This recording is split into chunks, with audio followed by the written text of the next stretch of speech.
just want to show you that we're introducing a new kind of set where you can define your deposit, and then you can define what we're calling dynamic installments. So you can set the due date.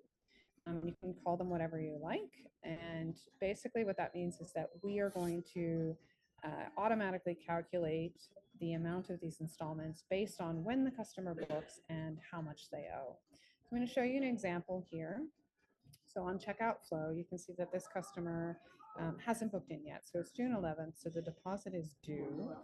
And you can see they owe $50 for the deposit. And then because they've booked into a $700 package, the amount of $700 minus the $50 they're about to pay is $650, and that gets spread across these remaining 3 installments. So this is automatically calculated and shown for them.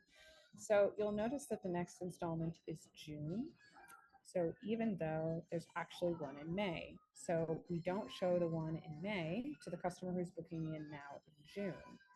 We do show that amount as due to anyone who booked earlier.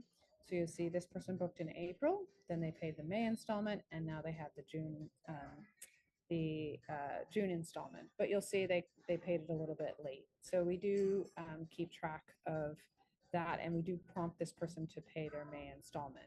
And if they hadn't paid that installment, it would show as overdue. And if they do any overpayments on any of these installments, it will go down to the balance, and it'll show that they've sort of put an extra amount towards that balance. So we automatically calculate that so that it's dynamically reallocating the amounts that are owed here based on when they booked and what installments existed at the time that they booked. So if they book in June 16th, they will actually only be prompted to pay the July and then the final balance there. So that's why we're calling it dynamic, and we're hopeful that that addresses the challenge that you had with regards to the sort of dynamic payment plans. I do want to just highlight actually that if you are planning to use dynamic installments, we do also recommend potentially turning off the due soon here. So this is something having to do with the way that we do catch-up payments. So I'm just going to show you why you might do that. So you see here that the deposit is due today because it's June 11th. There's an installment due very soon, so June 15th. So you'll notice that here it's got deposit is the only thing that's due right now because that's due today. And that's because I have turned this feature on, the catch-up payments. I've checked the box to exclude due soon payments. If I were to uncheck that box and save that and then reload this, it would actually prompt customers to pay both. So see where it says due and due soon?